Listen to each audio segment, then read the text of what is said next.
Assalamualaikum everyone, I hope you all are doing great. Welcome to the BSN Third Submitted Guideline series. In this video we are going to discuss all the tips and tricks, sources and strategy for pharmacology. So let's dive in.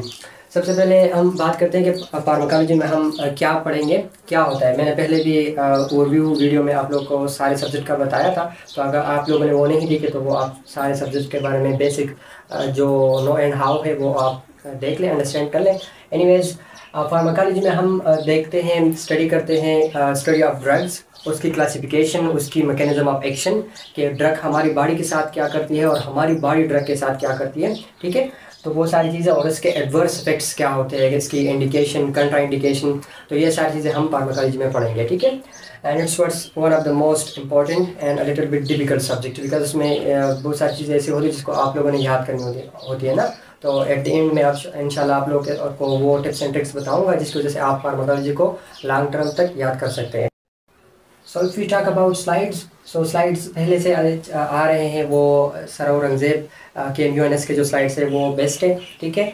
और अभी जो teacher change हो गया है तो अभी उनके new slides नहीं आए, अगर आएंगे तो वो हम आप लोग के साथ वो शेयर करेंगे, ठीक है।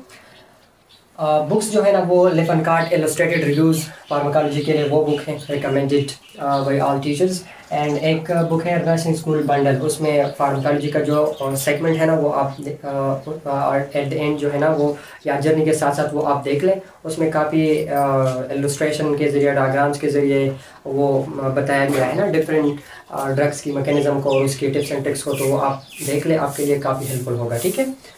अगर हम यूट्यूब चैनल्स की बात करें तो lectures by Musharraf Azhar and health plus, so इन दोनों ने जो है ना केम्यू स्लाइड्स को टीच किया है, ठीक है। और काफ़ी अच्छे से मैंने पहले पर्सनली जो है ना लेक्चर बाय मुशर्रफ अजहर के लिए थे and these are very good, काफ़ी अच्छे से उन्होंने हर चीज़ को एक्सप्लेन किया हुआ है, ठीक है। अगर आप और लेक्चर एक्सप्लोर करना चाहते हैं तो registered nurse ion, simple nursing और राजीव मेडिकल एजुकेशन के लेक्चर्स भी आप देख सकते हैं, ठीक है। आप अपनी स्टाइल को देखें, जिस टीचर से आप ज़्यादा लर्न कर सकते हैं सो उसी टीचर को फॉलो करें, ठीक है। अब now we are going to discuss the strategy for it.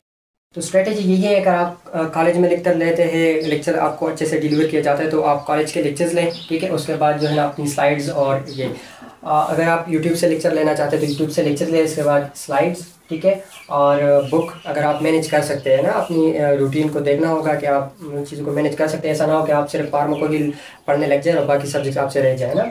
अगर आप स्लाइड्स को अच्छे से कम्प्रहेंसिवली देख लें और उसके साथ साथ लेक्चर्स लेना तो इंशाल्लाह it will be more than enough.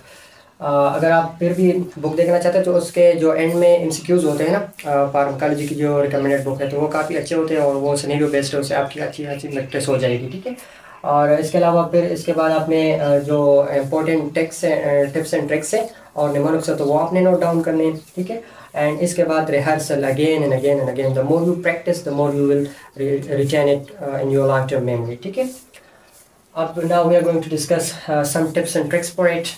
So the first thing is clear your concept. सबसे पहले अपना कंसेप्ट क्लियर करें, ड्रग्स की क्लास को पहचानें, उसकी मैकेनिज्म ऑफ एक्शन और उसकी एडवर्स इफेक्ट्स, कंट्राइंडिकेशन, इन चीज़ों को समझें, अंडरस्टैंड करें, ठीक है। लेक्चर्स में आपने काफ़ी अटेंटिवली बैठना होगा ताकि आप हर चीज़ को प्रॉपर्ली अंडरस्टैंड कर सकें, ठीक है। एंड इसके बाद आप जो है ना जो यूनिक मैकेनिज्म ऑफ एक्शन होती है, यूनिक एडवर्स इफेक्ट होती है ना, तो वो आपने नोट डाउन करनी, वो एग्जाम में आते हैं। एंड जो इंपॉर्टेंट लैब्स वैल्यूज़ हैं तो वो भी आपने हाईलाइट करनी है और बार बार उसको रिवाइज करना है। And familiarize yourself with the patient education for common medication. जो कॉमन मेडिकेशन हम घर में लेते हैं या जब आप रोटेशन में जाते हैं, क्लिनिकल रोटेशन, तो वहाँ पर जो कॉमन मेडिकेशन होते हैं ना तो उसको आपने उसके साथ आपने फेमिलियराइज होना है। जो आप पढ़ते हैं स्लाइड्स में कि ये इसकी एजुकेशन है, ये इसकी कंट्राइंडिकेशन है, तो वो आपने प्रैक्टिकल में वो चीज़ें करनी है, ठीक है। पेशेंट को एजुकेट करना है, अपने फैमिली को एजुकेट करना है उसे ड्रग्स के अकॉर्डिंग, तो उससे आपकी जो है ना वो मेमोरी जो है ना वो लॉन्ग टर्म में अच्छी हो जाएगी। एंड इसके अलावा ड्रग्स की जो मेमोराइजेशन है तो उसके ये टिप है कि prefix, root word and suffix ये आपने नोट डाउन करने हैं, ठीक है। कुछ ड्रग्स ऐसा तो ना जिसकी एट द एंड जो वर्ड्स होते हैं सुफिक्स वो सेम होते हैं। लाइक अगर हम बात करें एंटीफंगल की तो एंटीफंगल के एंड में एजोल आता है, ठीक है। तो अगर आपको इस तरह हर ड्रग्स क्लास का पता होगा तो आपको याद होगा कि हाँ ये एंटीफंगल है या फिर एंटीबैक्टीरियल है, ठीक है। अब देखें एंटीफंगल है हमारे पास तो माइकोनाजोल, फ्लोकोनाजोल, उस तरह और भी बहुत सारे ड्रग्स हैं।